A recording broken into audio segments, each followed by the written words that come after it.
রান্না অনেক বড় একটা আর্ট। আর এই আর্ট বা শিল্পের প্রতিনিয়তই চর্চা করতে হয়, তাহলে রান্নাটাও অনেক ভালো হয়। তো হ্যালো ভিউয়ার্স, আসসালামু আলাইকুম। আমি নীলা আপনাদের সবাইকে ওয়েলকাম করছি নতুন আরেকটা রান্নার ভিডিওতে।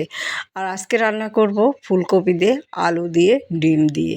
খুব সহজ একটা রেসিপি, কিন্তু একটু যত্ন নিয়ে রান্না করব, তাহলে খেতে ভালোই হবে। আমি প্রয়োজনীয় মশলা নিয়ে নিয়েছি: আদা, রসুন, জিরা, কাঁচামরিচ এবং পেঁয়াজ। তো সবগুলো মশলা আমি একসাথে ভালো করে শিলপাটায় বেটে নিব। আপনারা চাইলে ব্লেন্ড করেও নিতে পারেন বা অন্যভাবেও বেটে নিতে পারেন হামানদিস্তা দিয়ে। এখন একটু অল্প করে গোটা গরম মশলা দিয়ে দিলাম, সাথে দিয়ে দিয়েছি কয়েক দানা গোলমরিচ। এখন মশলাগুলো ভালো করে বেটে নিয়ে রেখে দিব।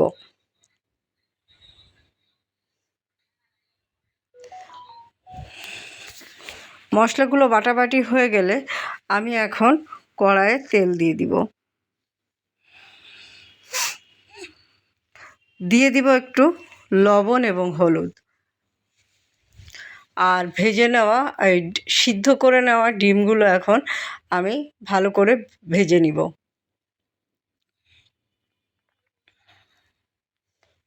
ডিমগুলো ভাজা হয়ে গেলে নামিয়ে ওই তেলের ভিতরে আমি ফুলকপি এবং আলু ভাজা করে নিব।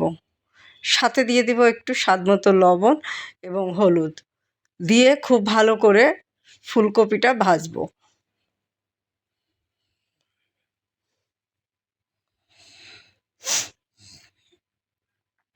ফুলকপিটা ভাজা হয়ে গেলে বাকি প্রসেসগুলো করব। এই ফুলকপিটা একটু ভাজা করে নিলে যেটা হবে, ফুলকপির যে গন্ধটা থাকে সেই গন্ধটা চলে যাবে। ভাজা ছাড়াও রান্নলে ভালো লাগে, আবার ভাজা করে নিলেও ভালো লাগে। এখন কড়াইয়ে তেল দিয়ে আমি মশলা যেটা তৈরি করে নিয়েছিলাম সেই মশলা বাটাটা দিয়ে দিচ্ছি।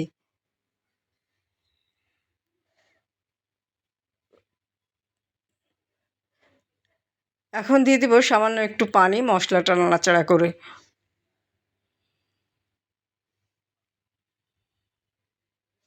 দিয়ে দিচ্ছি স্বাদমতো লবণ, হলুদ দিয়ে এখন মশলাটাকে আরেকটু নাড়াচাড়া করছি। সামান্য একটু পানি দিয়ে দিব। মশলাটা একটু কষিয়ে নিব। এখন সামান্য একটু মরিচের গুঁড়াও দিয়ে দিয়েছি। মরিচের গুঁড়াটা দিয়েছি মূলত কালারের জন্য, তাছাড়া কাঁচামরিচ দিয়েছি, ওটাতেই ঝাল হয়ে যাবে। আবার গোলমরিচও আছে, তো 3 প্রকার মরিচ এটাতে দেওয়া হয়েছে অলরেডি, ঝালের কোনো অভাব থাকবে না। মশলাটা কষানো হয়ে গেলে সামান্য একটু পানি দিয়ে আবারও মশলাটাকে মিনিট 10-15 কষিয়ে নিব। আমি আপনাদেরকে সবসময় বলি, আমি যে রান্নাটাই করি সেটা একটু খুব ভালো করে কষিয়ে নিয়েই করি, তাহলে একটু সময় নিয়ে কষাই, যার কারণে রান্নাটা খেতে কিন্তু বেশ হয়। আর তেলটাও ছেড়ে দিয়েছে, মশলার কালারটাও কিন্তু খুব সুন্দর চলে এসেছে। এখন একটু পানি দিয়ে দিচ্ছি। পানিটা ফুটে উঠলে আমি ফুলকপি এবং আলু যেটা ভাজা করে নিয়েছি সেটা দিয়ে ভালো করে আরেকটু কষিয়ে নিব।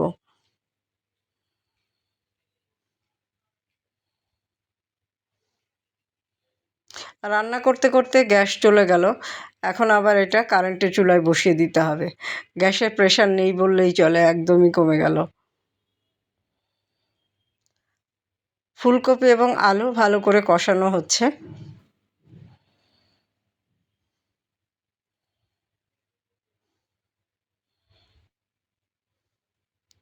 ফুলকপিটা ভালো করে কষানো হয়ে গেলে এখন আমি পরিমাণ মতো ঝোলের পানি দিয়ে দিব।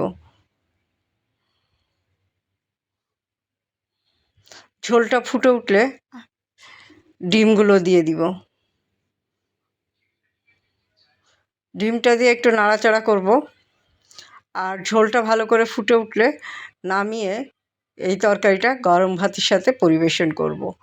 খুব মজার একটা রেসিপি। যারা ফুলকপি দিয়ে, ডিম দিয়ে পছন্দ করেন তারাই একমাত্র বুঝতে পারবেন খেতে কতটা সুস্বাদুকর হয়। অনেকে আছে ফুলকপি পছন্দ করে না, বাট এভাবে একটু রান্না করে খেয়ে দেখতে পারেন, খেতে কিন্তু বেশ লাগবে। আর যে কোনো খাবারই একটু যত্ন নিয়ে রান্না করলে খেতে সাধারণ খাবারই অসাধারণ স্বাদ হয়। আর তরকারিটা সব বাটা মশলাই করা, যার কারণে খেতে কিন্তু বেশ স্বাদ হয়েছিল। কালারটাও খুব সুন্দর এসেছে। এখন নামানোর পালা।